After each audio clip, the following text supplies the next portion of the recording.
Graça e paz, irmãos, boa noite. Nós estamos voltando à aula da nossa escola bíblica apostólica. A gente tinha dado um tempo, né? Mas vamos hoje na nossa penúltima aula, aula 4, sobre o senhorio de Cristo. Que Jesus seja Senhor em nossos corações.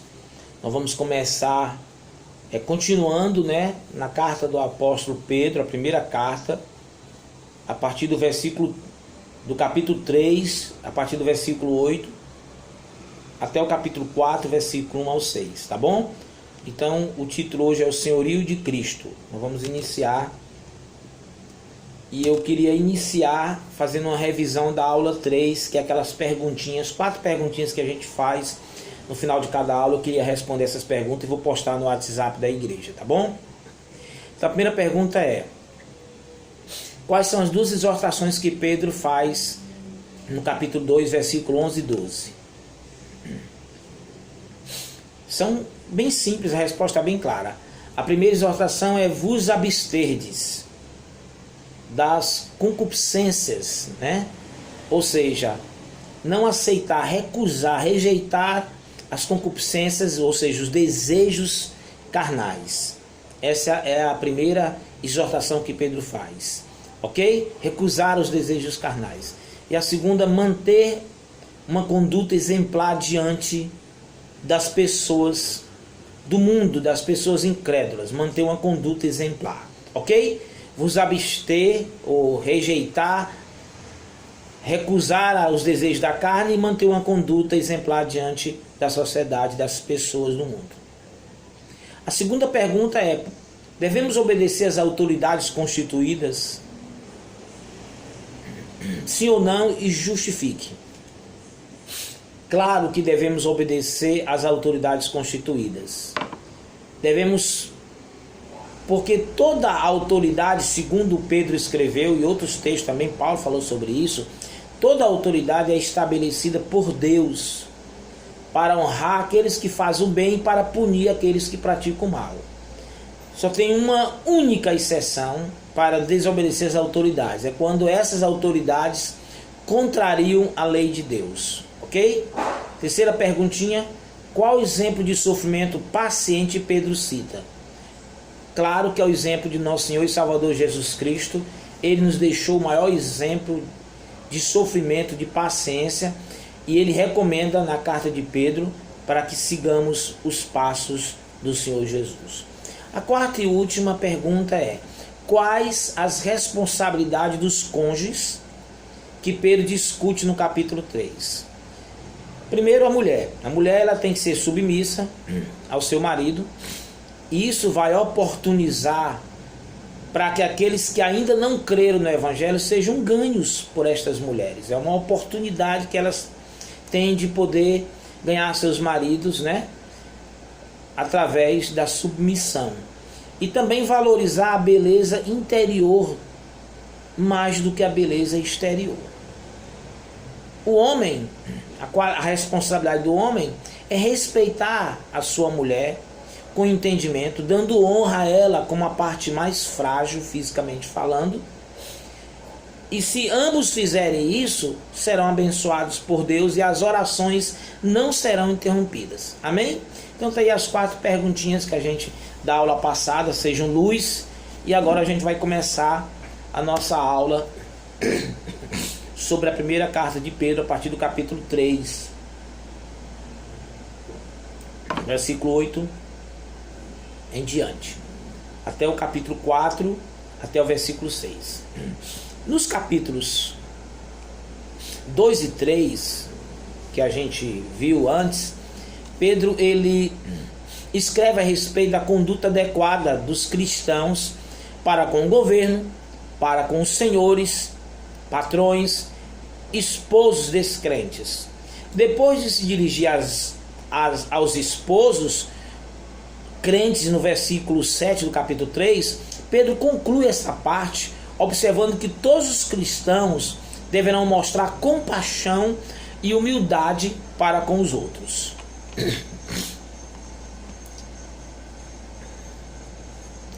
Então,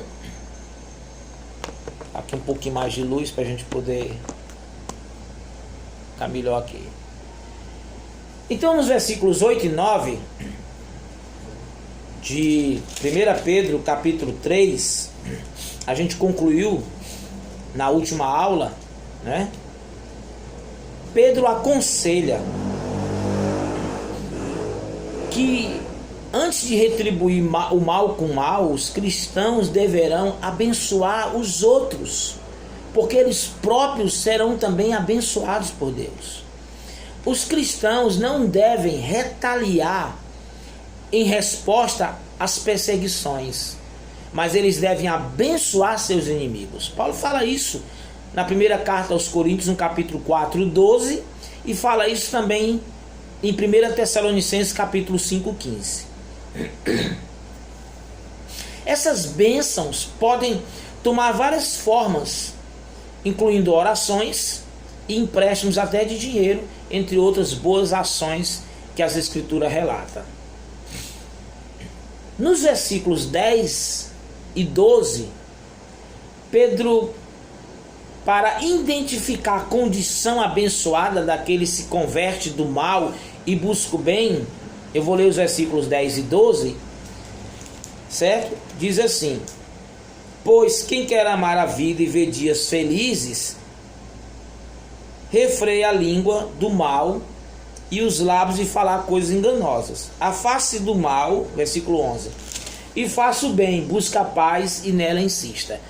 Se os irmãos observarem e fizerem uma consulta, o Salmo 34, versículo 12, Pedro está reportando, citando esse salmo.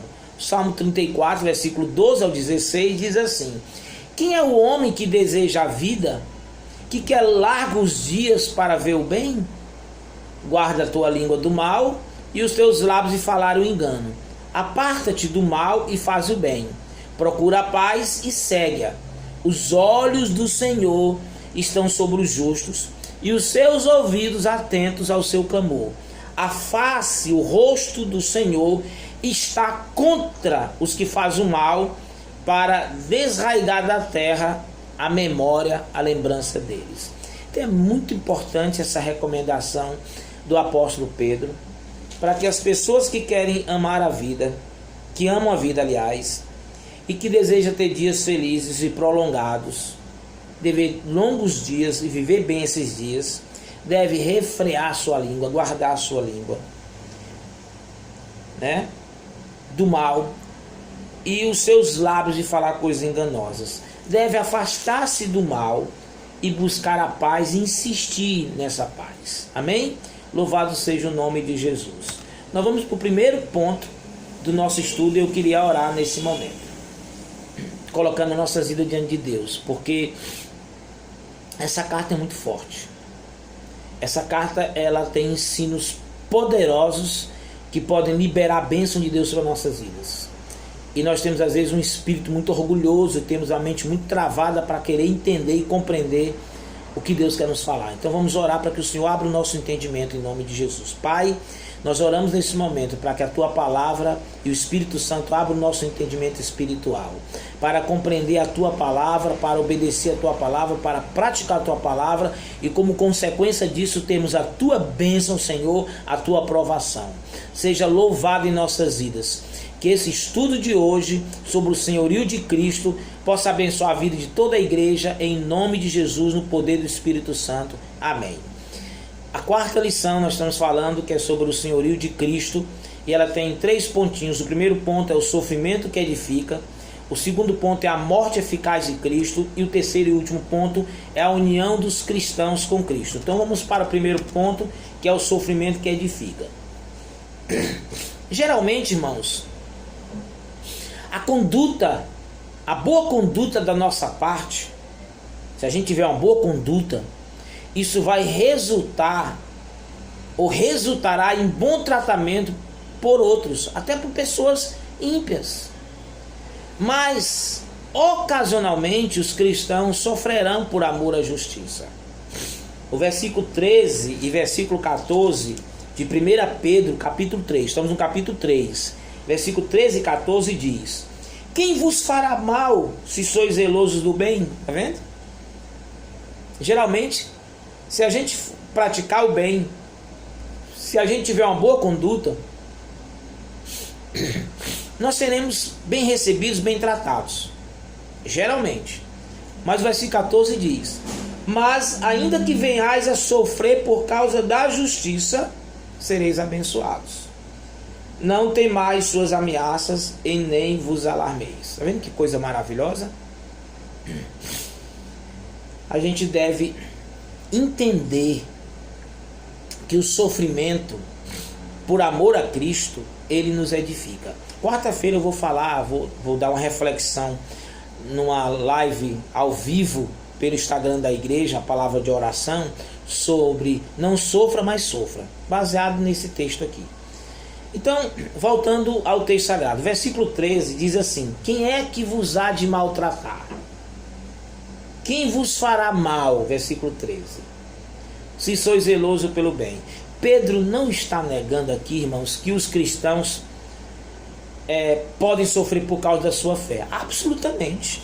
Se você olhar o versículo 12 do capítulo 4, versículo 12, Pedro fala sobre uma provação que virá como fogo sobre nós, que é sofrimento. Então Pedro não está negando o sofrimento por causa da fé. Essa frase, quem é que há de vos maltratar, quem vos fará mal, ela pode ser interpretada que o maltratado aqui, ele é menos, escute isso, ele é menos provável se o seu comportamento, o meu comportamento, o nosso comportamento for um comportamento exemplar. Se a gente tiver um comportamento exemplar, é bem provável que esse mal não nos atinja, certo? Ou mais provável, como uma informação, que não importa o que aconteça conosco, nenhuma força externa vinda de fora pode causar dano espiritual na nossa vida, porque nós estamos protegidos por Deus, estamos em legalidade, estamos vivendo, fazendo a vontade de Deus, vivendo a justiça de Deus em Cristo Jesus. Nós temos a garantia da proteção de Deus, e mesmo que aconteça alguma coisa, nenhum mal nos fará dano espiritual. Então, uma pergunta para fazer, para a gente entrar no versículo 14, especificamente do versículo 14, que eu dei uma visão geral do 13, o 14, falei do 13. Como poderia um cristão responder quando sofre injustamente? Eu já respondi de muita forma errada, até como pastor eu me envergonho disso, a pedir perdão a Deus. Espero não cometer erros novamente. Mas geralmente nós respondemos de forma errada quando sofremos injustamente. Ou antes que temer as ameaças dos perseguidores, o que é que o cristão deve fazer? Então eu tenho aqui 5 pontos, né? 5 pontos, 5 princípios que a gente deve cuidar para quando formos injustos, sofrer injustamente, não estou falando injustamente, sofrer injustamente, como a gente deve reagir, qual é a nossa reação a esse sofrimento. Então no versículo 14 ele diz o seguinte, que devemos reconhecer que somos abençoados por Deus. Primeira coisa, que independente de você esteja sofrendo injustamente, você tem que reconhecer que é abençoado por Deus. Os cristãos que sofrem por causa da sua fé, escute bem, se você está sofrendo por causa da sua fé, você é abençoado por Deus e você será recompensado por Ele. Mesmo se as circunstâncias imediatas, no momento, ou os sentimentos que você esteja sentindo não estejam mostrando evidências de tais bênçãos, não importa, Deus promete, Deus garante e cumpre que aqueles que sofrem por causa da sua fé serão abençoados e serão recompensados. Glória a Deus, louvado seja o nome de Jesus. Segundo,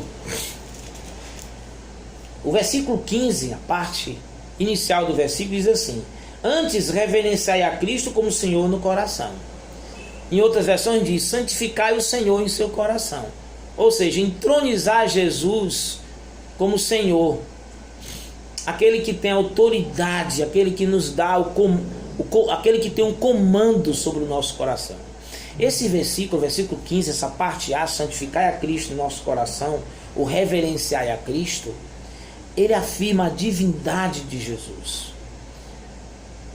E ele aplica aqui a Jesus a linguagem de Isaías capítulo 8, versículo 13.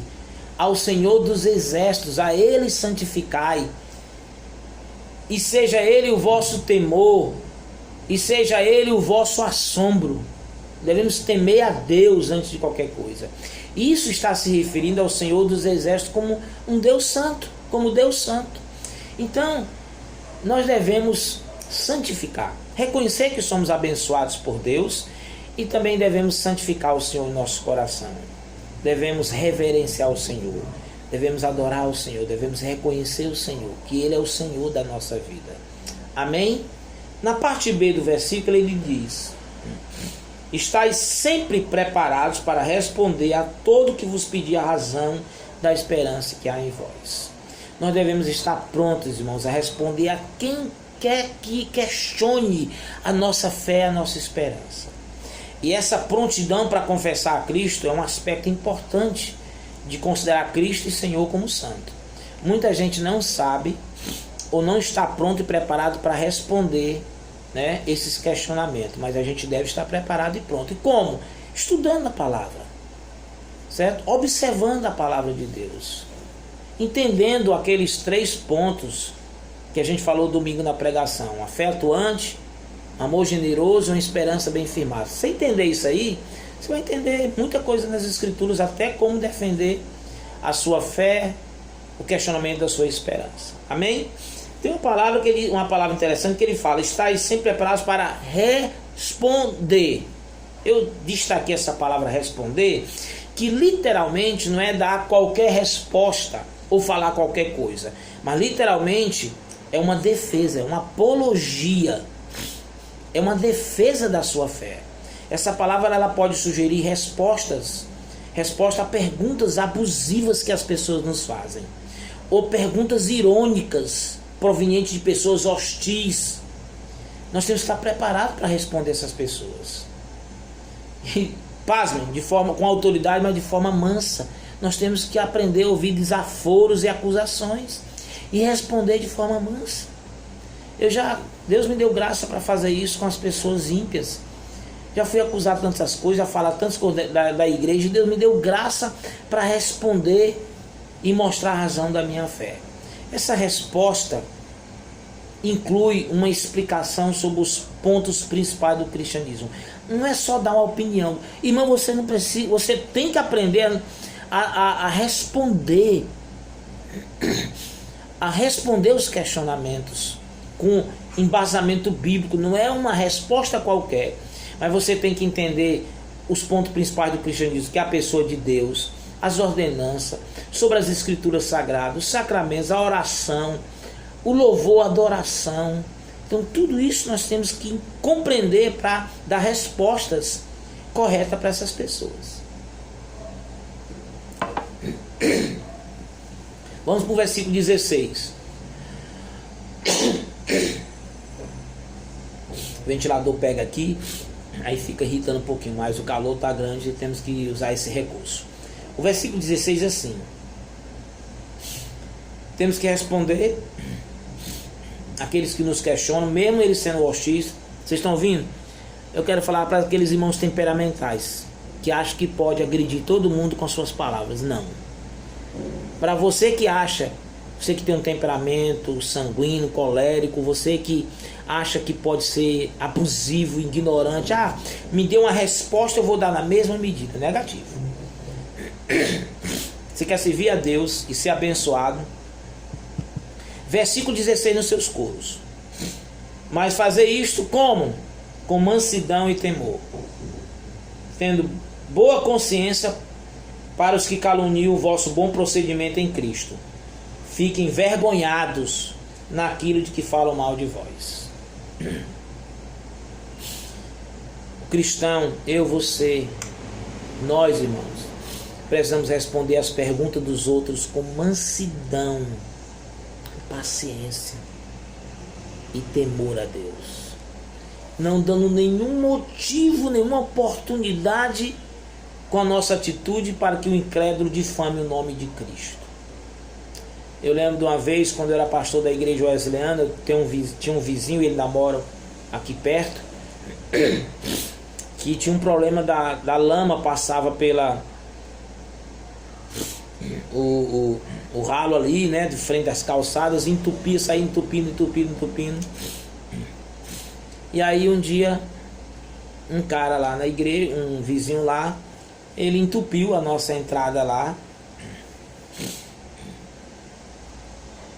Aliás, a entrada dele entupiu, porque a nossa ficou entupida, ele veio tomar satisfação, ignorante. Eu fui ignorante, mais ignorante do que ele, foi uma coisa tão chata. E o mais difícil foi que eu tive que pedir perdão a um cara ignorante. Eu tive que pedir perdão pela minha ignorância. Então, às vezes a gente perde a oportunidade de evangelizar as pessoas por não tratá-las com mansidão, mesmo que elas sejam ignorantes conosco. Eu sei que alguns estão ouvindo isso, não vão mudar, só o Espírito Santo de Deus. Mas você não vai ser abençoado agindo da forma como você está agindo. Ele usa um texto aqui: envergonhados naquilo que falam mal de vós, ou envergonhados que difamam. Pelo nosso comportamento, pela nossa conduta, nossa postura de mansidão e temor a Deus, nós vamos mostrar que as acusações que eles fazem são infundadas. Nós vamos mostrar. Essa é a resposta. A gente dá a resposta. A Bíblia diz que a gente tem que vencer o mal com o bem. Amém? Não é vencer o mal com o mal, não. Vamos para o versículo 17. Porque se a vontade de Deus assim o decretar, é melhor que sofrais fazendo o bem do que o mal. E aí? Se for da vontade de Deus, o sofrimento injusto, ah, pastor, eu estou sofrendo injustamente. Pois é, esse sofrimento injusto, ele está dentro do propósito da providência divina. Deus está nesse negócio. E é para o bem de seus filhos. Não só para o nosso bem, o sofrimento injusto, mas também para a própria glória de Deus. Deus é glorificado. Dá uma olhadinha no capítulo 4, mesmo... primeira carta de Pedro, capítulo 4, versículo 19. Vou estar pregando isso aqui quarta-feira. 4,19. Portanto, os que sofrem segundo a vontade de Deus devem confiar a vida ao fiel Criador, praticando o bem. Agora é sofrer segundo a vontade de Deus, porque as pessoas podem sofrer não sendo a segunda vontade, não sendo segundo a vontade de Deus. Ok? Vamos para o versículo 18. Porque também Cristo morreu uma única vez pelos pecados, o justo pelos injustos, para levar-nos a Deus, morto na carne, mas vivificado pelo Espírito. Cristo morreu quantas vezes? Uma única vez.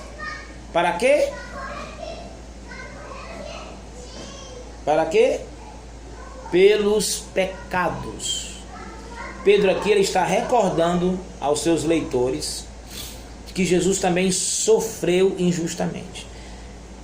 Sofreu ou não sofreu injustamente? Foi o que Jesus fez de errado para sofrer tanto e ser condenado e morrer crucificado. Ele sofreu injustamente. E Pedro está recordando isso. Jesus morreu pelos pecados de outro, não foi pelos pecados dele, não. Isso é sofrimento injusto. Ele chamou a atenção aqui para o propósito da morte de Cristo. Qual era o propósito da morte de Cristo? Para justificar o seu chamado para sofrer por fazer o bem. Esse era o propósito. Justificar o seu chamado, sofrer por fazer o bem. Mas aqui Pedro dizia o seu principal argumento para fazer uma descrição elaborada do que Cristo fez. No versículo 19 ele diz: no qual também pregou aos espíritos em prisão, os quais no outro tempo foram rebeldes quanto à paciência.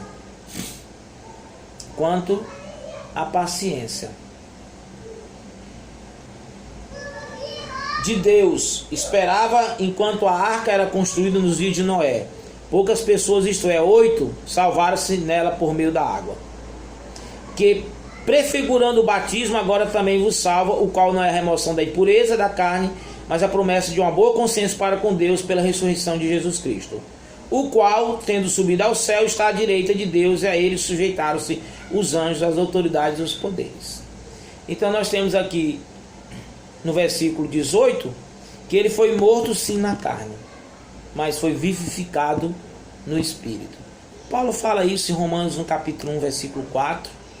Também fala isso no Romanos capítulo 8, versículo 9 até o 11, sobre a morte de Jesus. No versículo 19 e 20 que eu li, ele fala que pregou aos espíritos em prisão. O ponto essencial é que, do mesmo modo que Jesus foi justificado, Deus também nos justifica. Mas aqui, de modo algum, Pedro sugeriu que Cristo ofereceu aos incrédulos mortos uma oportunidade para receber o Evangelho e assim serem salvos. Negativo. Esse pregar os espíritos em prisão não foi uma pregação do Evangelho para salvação. Na verdade, Cristo, quando ressuscitou, Cristo, quando morreu, aliás, na cruz, ele anunciou a sua vitória aos anjos caídos e o seu julgamento aos ímpios. Essa pregação, ela aconteceu entre a morte e a ressurreição de Cristo durante uma descida dele ao inferno. 2 Pedro capítulo 2, versículo 4 ao 9, explica melhor. A gente já passou por isso. Eu toquei sobre isso numa aula anterior. 2 Pedro capítulo 2, versículo 4 ao 9 diz assim. 2 Pedro, eu toquei no, aliás, vamos tocar ainda nessa aula, mas exato, toquei. 2 Pedro 2, rapidinho nós tocamos. Versículo 4 ao 9 diz assim, olha que coisa tremenda. Pois Deus não poupou anjos quando pecaram, mas lançou-os no tártaro, anjos caídos, e os entregou aos abismos de trevas, reservando para o juízo. Também não poupou o mundo antigo, embora tenha preservado Noé. Está vendo aquelas pessoas perdidas no tempo de Noé até hoje. Pregador da justiça, junto com mais 7 pessoas, ao trazer o dilúvio sobre o mundo dos ímpios. E reduzindo a cinzas a cidade de Sodoma e Gomorra, também entre esse pessoal aí, condenou-os à destruição, fazendo dela exemplo para os que vivem na maldade. Se Deus livrou o justo Ló, atribulado pela vida indecente daquelas pessoas sem princípios, por que, vivendo entre eles, esse justo afligia sua alma todos os dias ao ver e ouvir as boas obras, as obras perversas deles? Boas não, as más obras perversas deles. O Senhor também saberá livrar da provação os piedosos e reservar para o dia do juízo os injustos, que já estão sendo castigados. As crianças aqui embaixo começaram a fazer barulho. Eu nunca ouvi falar de crianças aqui, mas tudo bem, vamos continuar. Então o que ele está mostrando? Que se pregar os espíritos em prisão, Jesus foi ao inferno e anunciou para os anjos caídos e os espíritos ímpios que ele venceu e que ele há de julgar todas essas pessoas, um julgamento para condenação. Tem mais coisas sobre isso, mas a gente vai prosseguir porque tem muito texto para a gente trabalhar no 1 Pedro. Vamos para o versículo 21. Que prefigurando, vamos para o versículo 19. Versículo 21. Que prefigurando o batismo, agora também vos salva, o qual não é a remoção da impureza da carne, mas a promessa de uma boa consciência para com Deus pela ressurreição de Jesus Cristo. No salvamento físico de Noé, quando Deus mandou o dilúvio e salvou aquelas 8 pessoas, Noé e sua família, Deus os sustentou durante as águas do dilúvio. Está lá em Gênesis capítulo 7, versículo 7. Aquilo ali prefigurava, era uma tipologia, as águas do batismo e a salvação para aqueles para a qual elas apontam.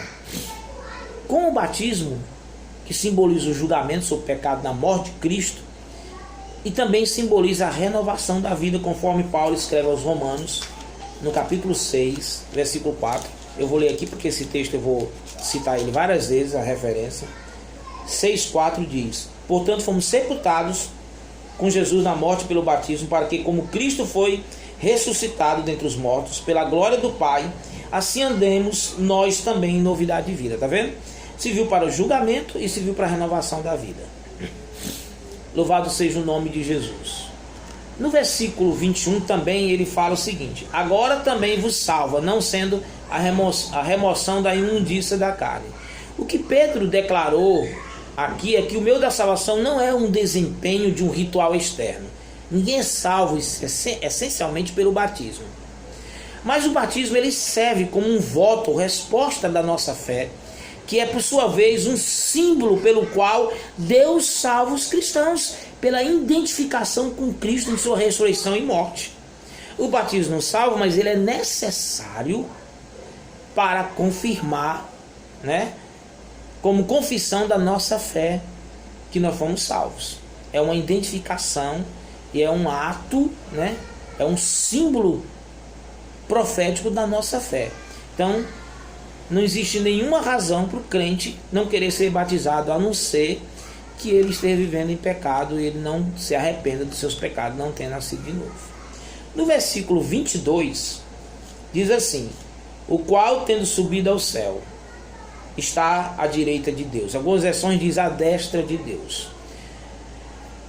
Mais tarde, apesar dessa morte de Cristo, apesar do sacrifício dele, a Bíblia diz que mais tarde ele foi exaltado à direita do Pai, com anjos, autoridades e poderes todos submissos a Cristo.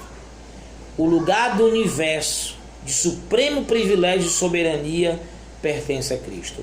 Hebreus capítulo 1, versículo 3 diz assim: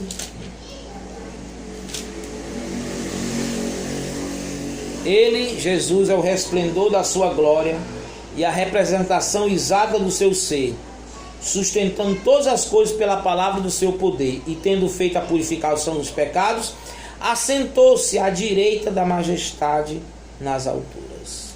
Amém? Louvado seja o nome de Jesus. Paulo, em Efésios, no capítulo 1, do versículo 20 ao 23, ele também fala dessa soberania de Deus. Então nós terminamos aqui falando sobre a morte eficaz de Cristo. Agora vamos para o segundo ponto. Aliás, falamos aqui no primeiro ponto sobre o sofrimento que edifica. Agora vamos falar sobre... Exato, falamos sobre o sofrimento que edifica. Falamos agora sobre a morte eficaz de Cristo. Foi o segundo ponto, a partir do versículo 18. Certo? A partir do versículo 18, a gente fala sobre a morte eficaz de Cristo, versículo 18 que eu citei, versículo 19 e 20, versículo 21. Talvez eu tenha esquecido o título, mas é esse versículo 18 até o 22 fala sobre a morte eficaz de Cristo. Vamos para o terceiro ponto e o último, que é a união dos cristãos com Cristo. Tanto o sofrimento dos cristãos, como a morte eficaz de Cristo, como a união dos cristãos com Cristo, isso mostra a centralidade de Cristo na vida da igreja. Isso mostra Cristo como o Senhor das nossas vidas. Terceiro e último ponto, a união dos cristãos com Cristo. Vamos para o capítulo 4, começando do versículo 1 até o 6. A referência anterior ao batismo, que está no versículo 21 do capítulo 3, que nós lemos, indica que Pedro está aqui se referindo à união dos cristãos com Cristo em seu sofrimento e morte. E essa é uma união particularmente simbolizada pelo batismo, que a gente leu lá em Romanos capítulo 6, 4, que fala do batismo e fala dessa união. Então, nos versículos 1 e 2, tem duas expressões que eu queria trabalhar em cima delas. A primeira expressão, eu vou ler o versículo 1 e 2, vou destacar as duas expressões. Capítulo 4, de 1 Pedro, versículo 1. Portanto, uma vez que Cristo sofreu na carne, armai-vos também desse mesmo pensamento, pois aquele que sofreu na carne já está livre do pecado. Para que no tempo que ainda vos resta na carne, versículo 2, não continueis a viver para os desejos dos homens, mas para a vontade de Deus. Queria destacar duas coisas aqui. Primeiro deixou o pecado. certo? Que a expressão, em algumas expressões no finalzinho diz, já está livre do pecado. Embora Cristo tenha permanecido totalmente sem pecado, isso está no versículo 22 do capítulo 2 de 1 Pedro, está lá em 2 Coríntios capítulo 5, 21, está em Hebreus capítulo 4, 15, ele, Jesus, todavia, identificou-se totalmente com a humanidade pecaminosa pela sua vinda. E não só se identificou, mas em semelhança de carne pecaminosa, como Paulo fala em Romanos 8,3. E também por ter sujeitado a tentação, ele sofreu tentação, não cedeu, mas sofreu. Sujeitar-se ao sofrimento, ele sofreu. E sujeitar-se à morte, ele morreu. Cristo morreu para o pecado. Romanos capítulo 6, 10 afirma isso. Mas no sentido de que após a sua morte e ressurreição, ele não estava mais sujeito ao poder do pecado ou da morte. Nós chamamos esse assunto de a impecabilidade de Jesus. Jesus, ele assumiu nossos pecados, sujeitou-se ao pecado e ao sofrimento, mas ele não cometeu o pecado. Quando a Bíblia diz que ele deixou o pecado ou ficou livre do pecado, é nesse sentido, certo? Jesus, ele é impecável. Ele assumiu os nossos pecados, mas ele não pecou. Por isso que os cristãos também devem assumir a atitude de Cristo, que Cristo tinha, de recusar também o pecado. No versículo 3, diz assim: porque basta que no tempo passado tenhais cumprido a vontade dos gentios, andando em libertinagem, prazeres, embriaguez, orgias, bebedeiras, idolatrias repulsivas. Nós temos no versículo 3 uma lista de pecados. Na verdade são 4 pecados que eu queria trabalhar com cada um deles. Primeiro é dissoluções, segundo é concupiscências, terceiro orgias e quarto bebedices. Eu vou falar sobre isso aqui, mas se tiver algum irmão da igreja que esteja cometendo um desses pecados, está em maus lençóis, precisa de muita ajuda, viu? Porque são pecados de ímpios, são pecados que a gente não imagina que cristãos cometam esses pecados, certo? Não dá nem para se considerar crente ou alguma coisa qualquer parecida, quanto mais discípulo ou eleito ou salvo. Então, a lista de pecados. Primeiro, pecado de dissoluções. O que é dissoluções? Dissoluções é a indulgência irrestrita aos próprios desejos, especialmente a prazeres carnais. São aquelas coisas que a gente tem prazer na carne, onde a nossa carne se satisfaz. Pode ser até coisas boas, mas que simplesmente é irrestrito. Nós não colocamos limites, certo? Isso enfraquece a nossa vida espiritual. E a gente tem que ter muito cuidado com isso, certo? Algumas pessoas vão a prazeres carnais extremos, né? Com relação à sua vida de namoro, sexo antes do casamento, com relação a furtos, com relação a mentiras, com relação a uma série de coisas que satisfaz a sua carne, que dá prazer à sua carne, e Deus não aprova isso. A outra palavra é concupiscências, que é um termo quase utilizado no sentido negativo de desejos pecaminosos, muitas vezes relacionados à imoralidade sexual. As dissoluções eu citei a questão da sexualidade, mas a sexualidade eu quero trazer aqui para concupiscências. A gente que acha que pode dar vazão à sua sexualidade de todo jeito, corromper sua sexualidade, viver de forma imunda, suja e imoral, né? Isso fala da pornografia, fala do adultério, fala da prostituição, fala desses pecados envolvendo a sexualidade, sexo antes do casamento, fala de defraudar o irmão, namoros muito carnais. Então a gente precisa ter muito cuidado com isso, certo? Isso é coisa de crente, é coisa de Bíblia, é coisa de gente que pertence a Deus, que a gente deve estar nos alertando para isso. A outra palavra é orgias, que são festas excessivas, com frequência em honra a um deus pagão. Orgias, nessas festas havia muita imoralidade também, havia dissolução, havia concupiscência, havia bebedice, as orgias eram festas excessivas em que as pessoas acabavam adorando outros deuses e havia muito relações sexuais ilícitas, havia muito pecado nessas festas. A gente vê muito isso assistindo uma série, um filme, de vez em quando aparece, né, aquelas boates, aparecem algumas coisas assim, que são festas, são orgias, que hoje tem outros formatos, mas que existem também. E por último, bebedices, festas com bebidas, frequentemente envolvendo excessos. A gente fica olhando assim, tu lê um versículo desse para uma pessoa da nossa família que bebe, gosta de beber, o que é que tu acha que vai ser a resposta dele? Não vai entender nada. Vai ouvir. Mas ele está dizendo aqui que bebedices é um pecado. São desejos que o homem vive que contrariam a vontade de Deus. Essa é a lista de pecados que Pedro cita. No versículo 4 e versículo 5, estamos terminando.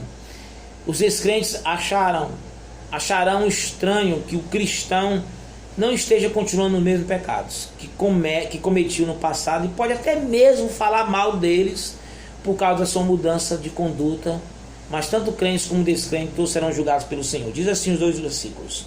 Versículo 4: eles acham estranho que não vos juntais a ele na mesma carreira desenfreada de licenciosidade e vos difamam.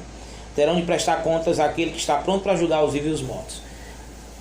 Você não tem que fazer aquilo que o seu colega de trabalho faz, que o seu patrão faz, que o seu familiar ímpio faz. Você não tem que fazer as mesmas coisas que eles fazem, curtir as mesmas coisas que eles curtem, beber, certo? Fazer programas. Não. A Bíblia está dizendo isso. Mesmo que eles achem estranho, mesmo que eles falem mal, a gente tem que se manter firme. Que nós somos novas criaturas, não podemos mais compactuar com essa vida de pecado. Tem gente que curte isso numa boa com seus familiares, né?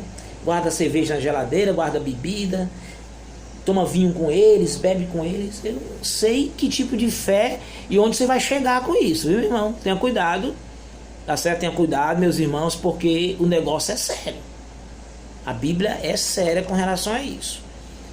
É melhor agradar a Deus do que agradar aos homens. Importa, realmente o texto diz, importa agradar a Deus do que os homens. Faça raiva a todo mundo, mas não faça raiva a Deus não. Versículo 6 e último. Eu quero destacar no versículo 6, eu vou ler, a gente termina aqui, versículo 6 e último. Pois é por isso que o Evangelho foi pregado também aos mortos, para que, embora julgados segundo os homens, quando na carne vivam segundo a Deus pelo Espírito. Então nós temos aqui, primeira expressão, pois para esse fim. Aqui há um desenvolvimento adicional do princípio básico de um julgamento divino universal dado no versículo 5. A razão em questão aqui é fornecida no versículo 6. Pois para isso que o Evangelho foi pregado também aos mortos. E essas pessoas aqui que eles falam em questão tinham sido membros de comunidade, esses mortos tinham sido membros de comunidades cristãs que Pedro escreveu. Eles estavam vivos no momento da pregação, mas quando Pedro escreveu essas cartas, aqueles irmãos já haviam morrido. Por isso que ele fala, o Evangelho foi pregado também aos mortos. Não é que os mortos receberam o Evangelho, nem está se referindo àqueles mortos que o Senhor desceu o Espírito em prisão, mas está falando desses irmãos que morreram quando Pedro escreveu a carta, mas que estavam vivos quando ouviram a pregação do Evangelho. Essa classe de irmãos, esse grupo. E por último ele fala, julgados segundo os homens quando na carne. Julgados na carne segundo os homens. Aqui é uma provável referência à morte física. Escute. Está falando da morte física, da minha morte física um dia, da sua morte física. Um dia todos nós vamos morrer fisicamente. Todos nós um dia vamos partir dessa vida. Eu aguardo Jesus voltar e ser transformado, ser arrebatado, não passar pela morte. Mas meu pai faleceu, todas as pessoas vão morrer um dia. É uma realidade. E embora Cristo tenha triunfado sobre a morte física em sua morte e ressurreição, Romanos capítulo 6, versículo 9 diz assim: sabendo que, tendo sido ressuscitado entre os mortos, Cristo já não morre mais. A morte não tem mais domínio sobre ele. Apesar da morte não ter mais domínio sobre Cristo, e ele ter triunfado sobre a morte física em sua morte e ressurreição, conforme Paulo fala em Romanos 6:9, a total extensão da vitória sobre a morte ainda não era manifestada na vida do povo de Deus. E como resultado, irmãos, a morte física ainda é uma realidade que nós enfrentamos hoje. Paulo fala isso em Romanos, no mesmo capítulo 6, do versículo 5 ao 8, fala sobre essa realidade da morte. Eu vou ler, porque eu estou terminando, eu preciso que vocês vejam bem isso. Romanos capítulo 6, do versículo 5 ao 8. Porque se formos unidos a ele na semelhança da sua morte, certamente também o seremos na semelhança da sua ressurreição. Pois sabemos isto, a nossa velha natureza humana foi crucificada com ele, para que o corpo sujeito ao pecado fosse destruído, morte. Pó, virá pó, a fim de não servirmos mais ao pecado. Pois quem está morto foi justificado do pecado. Se já morremos com Cristo, cremos também que com ele viveremos. No entanto, nós, os cristãos, que agora desfrutamos de uma renovação espiritual, de uma nova vida com Cristo, de uma união com Cristo, ele tem a total certeza, nós temos a total certeza de que a vitória de Cristo, ela será estendida também para o corpo físico de todos nós. E eu finalizo citando 1 Coríntios capítulo 15, versículo 25 e 26. Olha que texto tremendo. Eu vou ler esse texto e vou orar terminando. 1 Coríntios capítulo 15, 25 e 26. Porque convém, ou é necessário, que ele, Jesus, reine até que todos os seus inimigos sejam postos debaixo de seus pés. Ora, o último inimigo a ser destruído, que há de ser aniquilado, é a morte. Aí cumpre-se todas as coisas para a glória de Deus Pai. Amém, irmãos? Louvado seja o nome de Jesus. A gente viu aqui a aula sobre o senhorio de Cristo, que Jesus seja Senhor em nossos corações, começando da primeira carta de Pedro, capítulo 3, versículo 8 até o 4, até o versículo 6. Na próxima aula a gente vai estudar a partir do capítulo 4, do versículo 7 até o 19, que é glorificando a Deus como um cristão, e depois vamos terminar uma sexta aula sobre estar alerta e vigilante, que é todo o capítulo 5. Amém? Louvado seja o nome de Jesus. Eu vou postar no grupo da igreja as 4 perguntinhas sobre essa aula para você responder. Oremos. Pai, muito obrigado por tua presença, pela unção do teu Espírito. O meu desejo de oração é que esse estudo possa abençoar a vida do teu povo. Que o sofrimento dos cristãos, que a morte eficaz de Cristo e que a união dos cristãos com o Senhor Jesus Cristo nos faça focar em Cristo como o Senhor da nossa vida, na centralidade de Cristo em nossas vidas, para a glória e a honra do teu nome. Abençoa o teu povo, fortalece a fé do teu povo, guarda, livra do mal, e que eles possam ter respeito, amor e temor à tua presença e à tua santidade. Em nome e para a glória de Jesus nós choramos e agradecemos no poder do Espírito Santo. Amém, amém e amém.